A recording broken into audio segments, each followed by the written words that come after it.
Hey folks, Jimmy here, aka Palette of the Dead. Welcome back to the channel and welcome to the latest issue of Warhammer Age of Sigmar Stormbringer magazine. Now, as per usual with all these videos, if you like them, hit the like button, subscribe to the channel if you haven't already, and of course drop me a comment down below. I love hearing back from you guys. It goes a massive way to helping out the channel too. So this week we are on issue 57 of Stormbringer magazine, and we get 10 new minis to build and play with in the shape of the Gloomspite Gitz Squig Herd. So these guys are really cool. I must admit I did try to pick up a second copy, however I couldn't find another copy of it, and even places like Forbidden Planet are out of stock of it, which is annoying. I should have pre-ordered it. Anyway, Squig Herd, really fun. Obviously the Squigs, giant mushrooms with teeth that will eat anything and everything in sight, led by a couple of the Gits who yeah, could always potentially be food. Anyway, but yeah, really good stuff. I have been looking forward to this issue because I do love the Squigs. I think they're quite fun and quite quirky and unique, so really good stuff. And yeah, genuinely looking forward to getting going with those guys, and it'll be really good fun and stuff like that. And yeah, eventually they'll come out of a massive backlog of minis, we hope.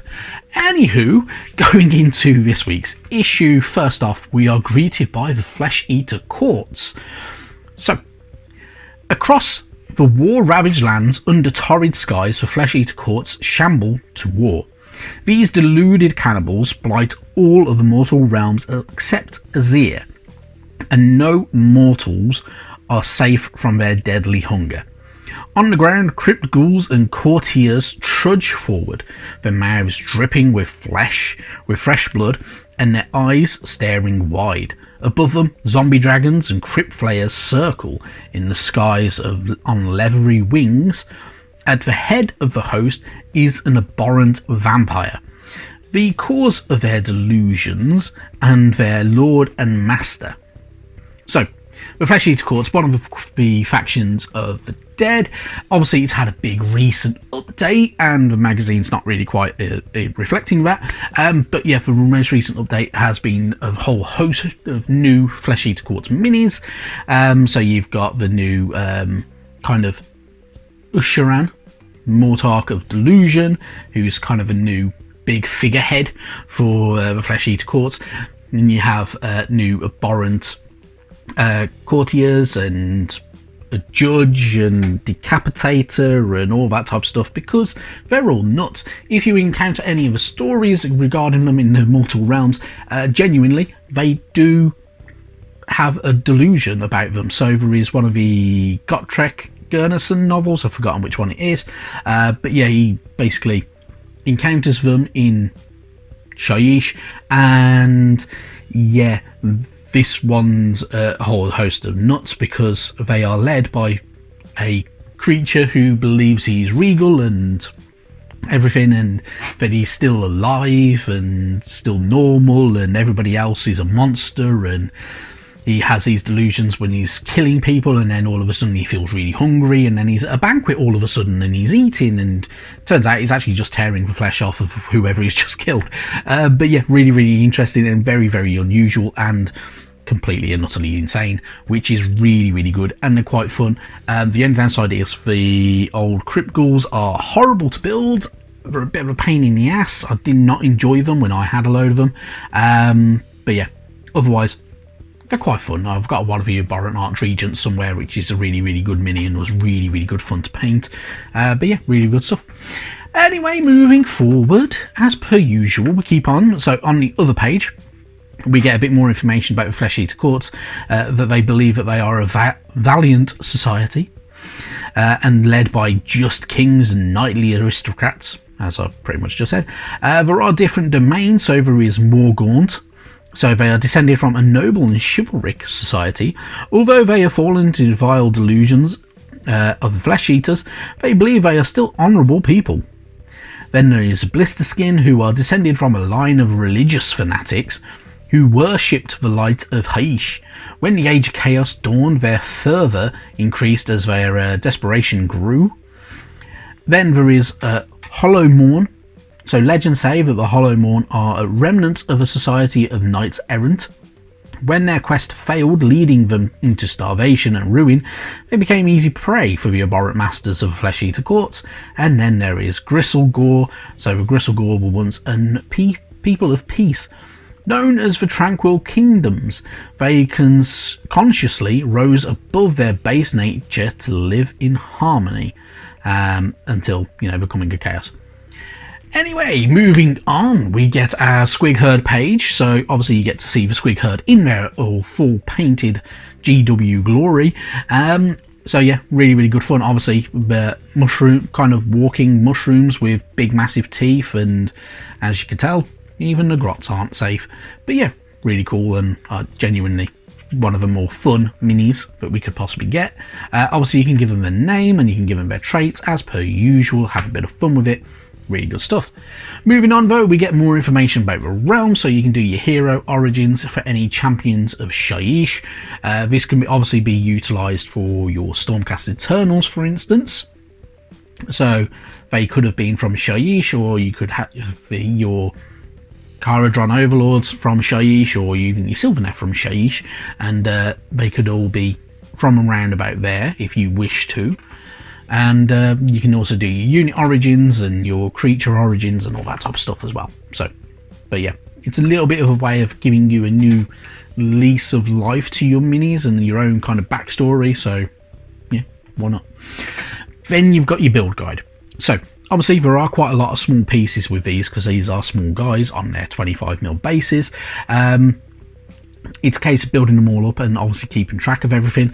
You make sure you trim everything quite nice and neatly, because otherwise it's going to be horrible and it's going to look rough and yeah, a bit tatty. But yeah, really, really good stuff. As I say, looking forward to building these guys up. There are quite a few little steps, but in all honesty, because they are little minis, they're relatively easy to put together. Once you've built all your squigs though, they're going to look something like that. And then obviously you've just got a couple of the grots to build as well. So yeah, pretty fun. So yeah, obviously as well with the grots, there are a couple of different ways of building them. It's up to you though, depending on what you want them with. Then you got your build guide. Honestly, the build guide is pretty decent. It's not too bad, so you can paint them up like this if you wish to, or you can go something slightly different. Your choice, but this is generally a pretty decent way of doing it, so you can't really go too far wrong if you're painting them up like this. It does work very, very nicely. It just depends on if that's the route you want to go. So yeah, can't really say fairer than that, can you really? Once you're all painted though, you're generally going to look something like that. In all honesty, I think the squigs look a little bit dull. They need a little bit of brightening up. So I personally would, if you've got the time and you can, get yourself some Squig Orange or something like that, or something along them lines. Or even just brighten it up with things like Mephiston Red. A bit of dry brushing over the top of it gives it a nice new lease of life and brightens it up and makes it look different. And yeah, anyway, getting on a bit too much about that and how to paint up squigs and that type of thing. In all honesty, they're fairly straightforward. If you're going to go for a red colour scheme or the standard kind of squig like scheme anyway, I say the brighter, the kind of more fun they look. Moving on though, obviously you got your war scroll for your Squig Herd. They're very, very, very squishy. They don't really do massive amounts of damage or anything like that, but they can be quite fun to just, harass your enemy with. So why not? So they can be a little bit good fun with that. Obviously you got your herding squigs and you got your squigs gone wild, to how to utilise how the squigs work. So yeah. Then we move on. We've got our battle plan for the week. It's fairly straightforward. Obviously you're picking your 2 heroes, your 4 troops for either the Alliance of Order or the Alliance of Destruction, depending on how you want to play it. So obviously it's got a lot of replayability. Your Destruction in the middle, your 3 good old objectives as well, and then you got your Order coming from both sides. You can have a bit of fun with it. as per usual.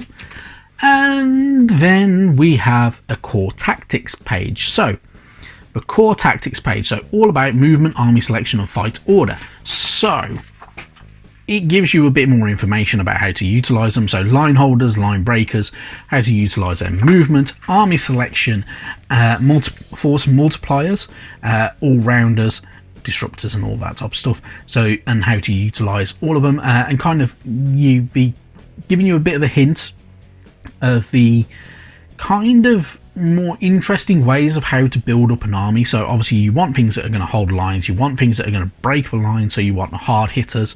So for instance, you want like your praetors to be the kind of like the line breakers, your line holders, anything with a shield so that it can utilize to kind of defend, your snipers, anything with long range, your disruptors are things like your magical abilities and stuff like that, and your force multipliers are kind of like your hero units that can amplify the abilities, so things like the Knight Arcanum can do things like that, and many others as well. And then your all-rounders that are really heavy hitting, but they also have a lot of magical ability, and they also can utilize a little bit of range, so things like the Spirit Durfu can do stuff like that. Yeah, bit interesting really. It's quite a nice way of learning how to build up an army over time. You also get information on how to utilize your fight order, so their combat abilities, fragile units, and much more. And yeah, pretty good stuff. So it's a nice way of teaching you how to play the game in a little bit more of a kind of broken down way, and how to build up your army and such like. So worth having a good look through to kind of work out how you're going to build your army up. Anyway, then we move on. Finally, next week is paint issue. Nothing to shout about really. So we get Techless Blue, we get Slaanesh Grey. Yeah, just not a lot to shout about. Techless Blue is quite a nice vibrant blue though, in all honesty, so it will be quite nice to have. The week after though is back to the Kharadron Overlords. We get the Grunstock Thunderers in issue 59. Issue I think 60 and 61 is the Giant Notes, which will be really good if I remember rightly. I might be wrong on that, but yeah, really good stuff. And obviously the Thunderers are pretty cool.